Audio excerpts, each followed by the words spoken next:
रामपुर नाम के एक छोटे से गांव में मोहन नाम का एक गरीब लड़का रहता था। उसके परिवार में उसके साथ उसके बूढ़े माता पिता रहते थे। सोहन का परिवार बहुत ही गरीब था। उनके पास ना तो कोई जमीन थी, नहीं खाने के लिए कोई साधन था। सोहन दिन भर मजदूरी करता और उससे जो कुछ भी कमा पाता उसी से अपने पूरे परिवार का पेट भर लेता। यह देखकर सोहन के माता पिता बहुत दुखी होते। हमारे पास ना अपना घर है और ना ही अपनी कोई जमीन। हमारा बेटा दिन भर दूसरों के खेतों में मजदूरी करता है और उसके बदले भी उसे बहुत कम पैसे मिलते हैं। हम दोनों अपने बेटे पर बोझ बन रहे हैं। परेशान मत हो रीमा, हमारा बेटा बहुत मेहनती है, भगवान सब देख रहा है। सोहन ने कभी किसी के साथ गलत नहीं किया, वह ईमानदारी से मेहनत करता है। उसने बचपन से बहुत परेशानियां देखी हैं, पर उसने कभी हार नहीं मानी। एक दिन हमारा बेटा भी बहुत धन कमाएगा और उसकी सारी परेशानियां दूर हो जाएंगी। सोहन हमेशा सोचता था कि आज भले ही उसकी किस्मत उसका साथ ना दे रही हो, पर उसे यकीन था कि अगर वह मेहनत करता रहेगा तो एक दिन उसका भाग्य भी बदलेगा और उसकी सारी परेशानियां खत्म हो जाएंगी। एक दिन सोहन लालाराम जमींदार के खेत पर काम कर रहा था। लालाराम पास के एक पेड़ के नीचे बैठा था। सोहन अपने काम में लगा हुआ था। तभी उसने देखा कि लालाराम बहुत ही उदास है और गहरी चिंता में डूबा हुआ है। लालाराम को उदास देख मोहन तुरंत लालाराम के पास गया और बोला, क्या हुआ मालिक, आप बहुत उदास लग रहे हैं। मुझे ऐसा लग रहा है जैसे आप किसी गहरी चिंता में हैं। कुछ हुआ है? मुझे बताइए, क्या पता मैं आपकी कोई सहायता कर सकूं। सोहन की बात सुनकर लालाराम को गुस्सा आ गया और वह सोहन से गुस्से में बोला, अरे तू मेरी क्या सहायता करेगा? तू खुद अपनी सहायता कर सकता है क्या? अगर तू किसी की सहायता करने के काबिल होता तो क्या तुझे 2 वक्त के खाने के लिए आज मेरी जमीन पर काम करने की जरूरत पड़ती? चल यहाँ से जा, अपना काम कर और मुझे परेशान मत कर। सेठ जी, ऐसा नहीं है, यह सब वक्त वक्त की बात है। सब किस्मत का खेल है और इंसान को अपनी मेहनत पर विश्वास रखना चाहिए। आज भले ही किस्मत मेरे पक्ष में ना हो, लेकिन अगर मैं ईमानदारी और लगन से मेहनत करता रहूंगा तो किस्मत भी एक दिन मेरी तरफ झुक जाएगी। मेहनत और धैर्य से तकदीर के दरवाजे खुलने में देर हो सकती है, लेकिन मेहनत कभी बेकार नहीं जाती। मोहन की बात सुनकर लालाराम बहुत प्रसन्न हुआ। अरे सोहन, तेरे विचार तो बहुत अच्छे हैं। तेरी बातें सुनकर मन को एक सुकून सा मिला है। इतनी परेशानियों में भी तू अपनी जिंदगी खुश होकर काट रहा है। सेठ जी, यह सब मेरे पिता की सीख है। जब भी मैं किसी चीज के लिए अपने पिता से जिद करता था तो मेरे पिता हमेशा मुझे यही समझाते थे, बेटा सोहन, हमारे पास इतना धन नहीं है कि मैं तेरी हर इच्छा पूरी कर सकूं, लेकिन एक बात हमेशा याद रखना, जिंदगी भी मौसम की तरह होती है। कभी यह धूप की तरह खुशियों से भरी होती है, कभी ठंड की तरह कठिनाइयां लाती है और कभी बारिश की तरह परेशानियां आती है। लेकिन जैसे हर मौसम बीत जाता है वैसे ही जिंदगी के मुश्किल हालात भी गुजर जाते हैं। बस धैर्य और हिम्मत बनाए रखना जरूरी है, क्योंकि एक दिन सब कुछ ठीक हो ही जाता है। अरे वाह, लगता है तेरे पिता बहुत ही नेक इंसान है। किसी दिन मैं भी उनसे जरूर मिलूंगा। मालिक, क्या हुआ है? आप एक बार मुझे साफ साफ बताइए, क्या पता आपकी परेशानी का कोई हल मिल ही जाए। अरे सोहन, मैं एक बहुत बड़ी परेशानी में फंस गया हूँ। मुझे अपनी परेशानी का कोई भी हल नजर नहीं आ रहा है। सेठ जी, एक बार मुझे बताइए, तो क्या पता आपकी परेशानी का कोई हल निकल ही जाए। सोहन, हमारे गांव में मेरे पिता की एक पुश्तैनी जमीन थी जो काफी पीढ़ियों से हमारे पास थी। उस पर मेरा और मेरे भाई का हक है, पर हमारे गांव के ही 2 बाप बेटों ने उस पर कब्जा कर लिया है। मैं पुलिस थाने में केस दर्ज कराने की सोच रहा था, लेकिन गांव के बहुत बड़े बड़े लोग उनके साथ हैं। मैं कितनी भी कोशिश कर लूं, लेकिन मैं उन लोगों का कुछ नहीं बिगड़ पाऊंगा। अब तो उन लोगों ने उस जमीन पर खेती भी शुरू कर दी। मेरे पिता की पुश्तैनी जमीन मेरे हाथों से छीनी जा रही है, इसलिए मैं बहुत परेशान हूँ। मुझे समझ नहीं आ रहा मैं अब क्या करूँ। आप सही कह रहे हैं सेठ जी, अगर आप कानून का सहारा लेकर भी अपनी जमीन को वापस लेने की कोशिश करेंगे तो भी आप उनका कुछ नहीं कर पाएंगे। हाँ सोहन, अब तू ही बता, मैं अब क्या करूँ? मैं तो सोच सोच कर परेशान हो गया हूँ। मेरी पुश्तैनी जमीन छीनी जा रही है और मैं कुछ भी नहीं कर पा रहा। सोहन ने कुछ देर सोचा और कहा, मालिक आप चिंता मत कीजिए, हर परेशानी का कोई ना कोई हल जरूर होता है। अगर आप चाहे तो एक तरीका है जिससे आप अपनी जमीन वापस पा सकते हैं। अगर ऐसा कोई तरीका है तो जल्दी बताओ सोहन, वह क्या तरीका है? सोहन ने लालाराम को अपनी सारी तरकीब पूरी तरह समझा दी। तरकीब सुनकर लालाराम मोहन से कहता है, अरे वाह सोहन, तू तो बहुत समझदार है, तूने तो बहुत अच्छी तरकीब बताई है। ऐसे तो मेरी जमीन मुझे जरूर मिल जाएगी, मैं तुझसे वादा करता हूँ। अगर तेरी यह योजना सफल हुई तो मैं अपनी जमीन का एक हिस्सा तेरे नाम कर दूंगा। अरे मालिक, आप ऐसा क्यों कह रहे हैं? आप मेरे मालिक हैं, आपकी वजह से मुझे अपने घर के लिए 2 वक्त का खाना मिल जाता है। आपकी मदद करना तो मेरा फर्ज है, मुझे आपकी जमीन नहीं चाहिए, ठीक है? सोहन तुम बहुत नेक इंसान हो, कल से तुम इस काम पर लग जाओ। सोहन फिर से खेत में अपने काम पर लग जाता है। अगले दिन सोहन जगत और विनोद नाम के उन बाप बेटों के पास पहुंच जाता है जिन्होंने लालाराम की जमीन पर कब्जा कर रखा था। नमस्कार सेठ जी, मैं यहाँ से गुजर रहा था तो पास के लोगों ने बताया कि आपके यहाँ काम के लिए मजदूर की जरूरत है। क्या आपके यहाँ मुझे भी कोई काम मिल सकता है? अरे अरे, कौन हो तुम? तुमसे किसने कह दिया कि यहाँ मजदूर की जरूरत है? यहाँ किसी मजदूर की जरूरत नहीं है। सेठ जी, मैं एक मजदूर हूँ, पास ही के गांव में रहता हूँ, काम की तलाश में इधर उधर भटक रहा हूँ। हर दिन कहीं ना कहीं काम मिल जाता है, बस उसी काम को करके अपना पेट पालता हूँ। कभी खेती कर लेता हूँ तो कभी कोई मजदूरी। यह तो ठीक है, पर हमारे यहाँ फिलहाल कोई काम नहीं है। सेठ जी, मैंने तो सुना है कि आप लोग इस गांव के सबसे बड़े जमींदार हैं। आपके पास बहुत सारी जमीन है, इसलिए आपके यहाँ हमेशा मजदूरों की जरूरत रहती है। इसलिए मुझे लगा कि यहाँ मुझे कोई ना कोई काम जरूर मिल जाएगा। अरे भाई, मैंने कहा ना, यहाँ किसी भी मजदूर की जरूरत नहीं है। इसका मतलब लालाराम सेठ आपके बारे में सही कह रहे थे? लालाराम ने हमारे बारे में क्या कहा? अरे कुछ नहीं सेठ जी, चलिए तो मैं चलता हूँ। सेठ जी, आपके यहाँ तो कोई काम नहीं है, मैं अपने लिए कहीं और कोई काम देख लेता हूँ। सोहन वहाँ से जाने लगता है। तभी जगत विनोद ने सोहन को रोककर यह पता लगाने के लिए बोलता है कि लालाराम ने सोहन को उन लोगों के बारे में क्या बताया है। अरे भाई, इधर आओ, शायद तुम्हारे लिए हमारे पास एक काम है। सोहन तुरंत उनके पास चला गया और बोला, धन्यवाद सेठ जी, बताइए क्या काम है? आप जो भी काम बोलेंगे मैं हर काम करने के लिए तैयार हूँ। आखिर बूढ़े माँ बाप का पेट पालना है। अरे सब्र रखो, काम तो हम तुम्हें बता ही देंगे। पहले यह बताओ कि लालाराम हमारे बारे में क्या कह रहा था। सेठ जी, मैं पहले लालाराम सेठ के यहाँ काम करता था, पर वह बहुत ही कंजूस और बदतमीज आदमी है। मैं उनकी यहाँ दिन रात मेहनत करता, पर इतनी मेहनत करने के बाद भी वो मेरी सही मजदूरी नहीं देता था। इस बात पर कल मेरी उससे बहस हो गई थी। फिर क्या हुआ? लालाराम ने हमारे बारे में क्या कहा? जब मेरी सेठ लालाराम से बहस हो रही थी तब उसने ने मुझे कहा कि पूरे गांव में उनसे ज्यादा मजदूरी कोई नहीं दे रहा। तो मैंने गुस्से में कह दिया कि गांव के सबसे बड़े जमींदार जगत सेठ और विनोद सेठ सबसे अच्छी मजदूरी देते हैं, इसलिए उनके यहाँ हमेशा काम करने वालों की भीड़ रहती है। हाँ भाई, बिल्कुल सही कहा था। आखिर हम गांव के सबसे बड़े जमींदार हैं। हमारा फर्ज है कि जो भी मजदूर हमारे यहाँ काम करता है उसे उसकी मेहनत के हिसाब से सही मजदूरी मिले। वाह सेठ जी, आपने बहुत अच्छी बात कही। लालाराम सेठ कभी भी आपकी बराबरी नहीं कर सकता, वह तो शायद आपके जितना भी नहीं सोच सकता। जगत और विनोद सोहन की चापलूसी भरी बातों में आ जाते हैं और उसे अपने यहाँ काम पर रख लेते हैं। चलो अब काम की बात करते हैं। तुम एक अच्छे इंसान लगते हो। हमें अपने खेत पर काम करने के लिए तुम्हारे जैसे ही एक मजदूर की जरूरत है। कल से ही काम पर आ जाना। कुछ दिन ऐसे ही बीत गए। एक दिन जगत अपने बेटे विनोद से बोला, विनोद बेटा, यह सोहन तो बहुत मेहनती है। यह अकेले ही 4 लोगों का काम कर देता है। अच्छा हुआ कि हमने इसे रोक लिया। हाँ पिताजी, आप सही कह रहे हो। सोहन बहुत मेहनती है, इसके जितना काम शायद ही कोई और करता होगा।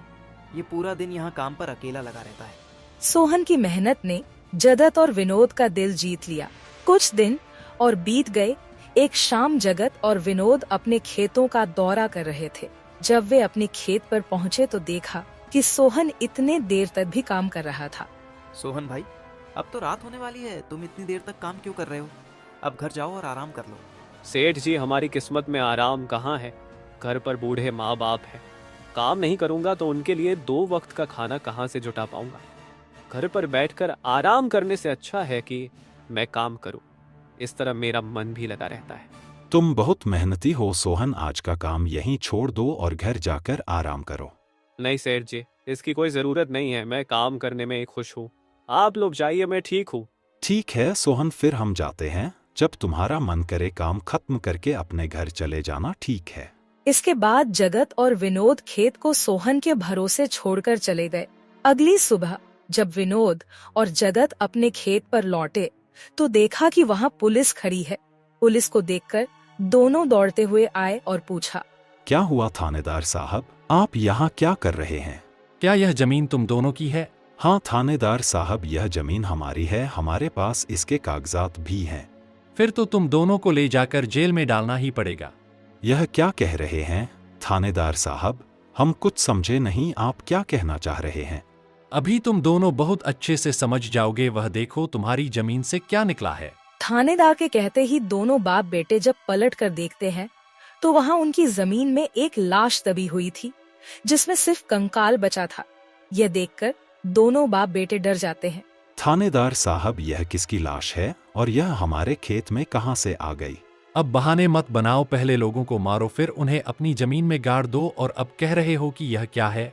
नहीं थानेदार साहब, हमें नहीं पता कि यह सब क्या है। यह लाश यहाँ कैसे आई, हमें कुछ नहीं पता। अब झूठ मत बोलो, अगर फांसी नहीं हुई तो कम से कम तुम दोनों को उम्र कैद की सजा तो जरूर मिलेगी।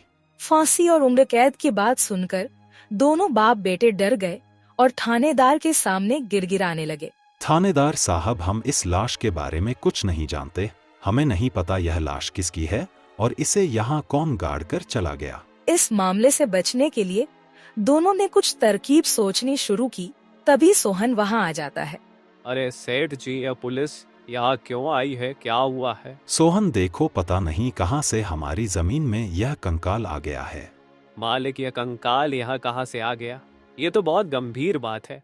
हाँ सोहन, पता नहीं यह कंकाल यहाँ कहाँ से आया है और थानेदार साहब को लगता है कि इसे हमने यहाँ मारकर गाड़ा है। अब तू ही कोई उपाय सोच जिससे हम इस परेशानी से बच सके। तीनों को आपस में खुसर फसर करते देख थानेदार ने कहा, अब कोई तरकीब मत बनाओ, तुम दोनों बाप बेटों में से कोई एक तो जरूर जेल जाएगा। अब तुम ही तय करो जेल कौन जाएगा। थानेदार साहब, थोड़ा सा समय दीजिए, हम तय कर ले कि जेल कौन जाएगा। मैं बस 5 मिनट देता हूँ, जल्दी से फैसला करो कौन जाएगा जेल। सोहन, जगत और विनोद थोड़ी दूरी पर जाकर बात करने लगे। देखो मालिक, दोनों के फंसने से अच्छा है कि कोई एक फंसे। अब सोचिए कौन जाएगा। हम दोनों में से कोई भी जेल नहीं जाना चाहता। सोहन भाई, कोई उपाय सोचो जिससे हम दोनों इस मुसीबत से बच सके।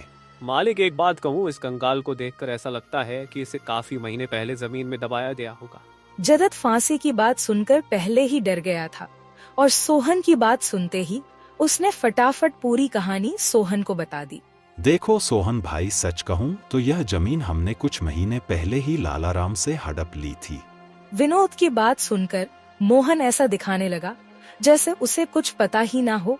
क्या क्या कहा मालिक आपने? ये जमीन हड़पी थी, मुझे कुछ समझ नहीं आ रहा, जरा साफ साफ बताइए। जगत ने जमीन हड़पने की पूरी कहानी सोहन को बताई। पूरी कहानी सुनने के बाद सोहन ने कहा, मालिक, मेरे पास एक तरकीब है जिससे सांप भी मर जाएगा और लाठी भी नहीं टूटेगी। जल्दी बताओ सोहन भाई, क्या तरकीब है? तरकीब बताने से पहले मुझे यह बताइए कि आप लोगों के लिए क्या ज्यादा जरूरी है, यह जमीन या आप दोनों की जान? सोहन, इसमें पूछने वाली कौन सी बात है? हमारे लिए जमीन से ज्यादा हमारी जान प्यारी है। तो एक काम कीजिए मालिक, आप सबसे पहले जाकर थाने आर को बताइए कि यह जमीन सेठ लालाराम की है। आप उनसे बोलिए कि हमने तो कुछ महीने पहले ही यह जमीन बस काम करने के लिए उनसे ली थी, बाकी का काम मैं संभाल लूंगा। अरे सोहन, लेकिन इससे तो हमारी जमीन हमसे छिन जाएगी, फिर क्या होगा? नहीं मालिक, शायद आप मेरी तरकीब समझ नहीं पाए। जब आप थानेदार को बताएंगे कि यह जमीन सेठ लालाराम की है तो पुलिस किसे गिरफ्तार करेगी? सेठ लालाराम को। और जब लालाराम जेल चला जाएगा तब आप लोग फिर से जमीन पर कब्जा कर सकते हैं। इससे आप लोग भी जेल जाने से बच जाओगे और जमीन भी आपके ही के पास रहेगी। सोहन की तरकीब सुनकर दोनों बाप बेटे दंग रह गए। वाह सोहन भाई, तुम तो बहुत होशियार हो। आज तक तुमने हमें अपने काम से खुश किया था, अब तुम्हारी बुद्धि हमारी जान भी बचाएगी। इसके बाद तीनों थानेदार के पास गए और मोहन ने जो कुछ कहा था वही बात दोनों बाप बेटे थानेदार से कहने लगे। थानेदार साहब, यह जमीन हमारी नहीं है। हमने कुछ महीने पहले ही काम करने के लिए यह खेत लालाराम सेठ से लिया था। वह जब खुद फंस गए हो तो अब किसी और को फंसाकर अपनी जान बचाना चाहते हो ना? साहब, अगर आपको हमारी बात पर यकीन नहीं हो रहा तो आप सोहन से पूछ लीजिए। वह हमारे साथ बस कुछ दिनों से ही काम कर रहा है। इससे पहले वह सेठ लालाराम के यहाँ काम करता था। बोलो सोहन, यह जमीन किसकी है? थानेदार साहब, ये जमीन सेठ लालाराम की है। जगत सेठ और विनोद सेठ ने तो बस कुछ समय से इस जमीन पर खेती कराना शुरू किया है। सोहन की बात सुनकर थानेदार ने सोहन से कहा, सेठ लालाराम को बुलाने के लिए कहो। सोहन, तुम एक काम करो, जाओ और सेठ लालाराम को बुलाकर लेकर आओ। सोहन तुरंत जाकर सेठ लालाराम को बुला लेता है, परंतु लालाराम अपने साथ गांव के सरपंच को भी अपने साथ ले आता है। यहाँ क्या हो रहा है? यहाँ इतने लोग क्यों जमा है? देखिए सरपंच जी, इन दोनों की जमीन से एक कंकाल निकला है और अब यह लोग कह रहे हैं कि यह जमीन इनकी नहीं है बल्कि सेठ लालाराम की है। थानेदार ने सरपंच जी को पूरी कहानी सुना दी। अपने आप को फंसा देख जगत ने सरपंच से कहा, नहीं सरपंच जी, यह जमीन हमारी नहीं है। हम यहाँ बस कुछ समय से काम कर रहे हैं। आप हमारे मजदूर मोहन से पूछ लीजिए। हाँ थानेदार साहब, यह जमीन सेठ लालाराम की है। मैं कैसे मान लूं कि यह जमीन लालाराम की है? हमारे यहाँ का थानेदार तो कह रहा था कि इस जमीन पर कोई केस चल रहा है और इस जमीन पर तुम्हारा कब्जा था, और अब तुम कह रहे हो कि यह जमीन लालाराम की है? नहीं साहब, हमने लालाराम के साथ धोखा किया था। हम बस इस जमीन को हड़पना चाह रहे थे, लेकिन अब हमें यह जमीन नहीं चाहिए। अगर आप चाहें तो हम केस भी वापस ले लेंगे। थानेदार साहब, आप जाइए, बाकी का काम अब हम संभाल लेंगे। सरपंच के कहने पर थानेदार वहाँ से चला जाता है। सरपंच ने लालाराम से कहा, अब बताओ, यह कंकाल यहाँ कैसे आया? तुमने किसे मारकर यहाँ गाड़ा है? अरे साहब, यह तो नकली कंकाल है। इन दोनों ने मिलकर मेरी जमीन हड़प ली। मैंने और मोहन ने मिलकर यह तरकीब सोची थी ताकि इन दोनों से सच निकलवा सकें। लालाराम की बात सुनते ही दोनों बाप बेटों के पैर तले जमीन खिसक गई। यह हम दोनों की साजिश थी, इन लोगों के मुंह से सच निकलवाने के लिए। सोहन को इस योजना में शामिल देखकर दोनों बाप बेटों को समझ आ गया कि यह सब सेठ लालाराम और मोहन की मिली भगत थी। दोनों बाप बेटों के पास अपनी गलती मानने के सिवा कोई चारा नहीं था। हमें माफ कर दीजिए सरपंच जी, हम लालच में आ गए थे। हमें माफ कर दीजिए। हम आज के बाद यह गलती कभी नहीं करेंगे और यह जमीन भी सेठ लालाराम को वापस दे देंगे। जगत और विनोद दोनों सरपंच और सेठ लालाराम से माफी मांगने लगे। दोनों को इतना गिड़गिड़ा देख लालाराम ने उन्हें माफ कर दिया। सरपंच ने भी उन्हें जेल नहीं भेजा और सेठ लालाराम ने अपना केस वापस ले लिया। लालाराम के केस वापस लेने के बाद सरपंच जी भी वहाँ से चले जाते हैं। धन्यवाद सेठ लालाराम जी, आपने हमें माफ कर दिया। आज के बाद हम ऐसी गलती कभी नहीं करेंगे। ठीक है जगत, कोई बात नहीं, मैंने तुम्हें माफ किया। बस याद रखना कि एक जमीन के टुकड़े के लिए तुम अपनों के साथ कभी गलत नहीं करना। बुरे समय में तुम्हारे अपने ही तुम्हारे साथ खड़े होंगे। जमीन का क्या है, कभी मेरी तो कभी तुम्हारी। आखिर में सेठ लालाराम ने सोहन को जमीन का एक हिस्सा दे दिया और उसे जमीन का मालिक बना दिया। सोहन, जैसा कि मैंने वादा किया था, जिस जमीन पर तुम काम कर रहे थे, आज से वह जमीन तुम्हारी है और अब तुम उसके मालिक हो। नहीं मालिक, इसकी कोई जरूरत नहीं है। याद करो सोहन, तुमने मुझसे क्या कहा था? बस मेहनत करते रहो, एक दिन तकदीर का दरवाजा जरूर खुलेगा। तो समझो तुम्हारी तकदीर का दरवाजा खुल चुका है और अब तुम भी जमीन के मालिक हो। अब से तुम्हें किसी और के यहाँ काम करने की जरूरत नहीं पड़ेगी। इस तरह मोहन ने अपनी मेहनत और बुद्धि से सेठ लालाराम को उसकी जमीन वापस दिलाई और दोनों ठगी करने वाले बाप बेटों को भी सबक सिखाया।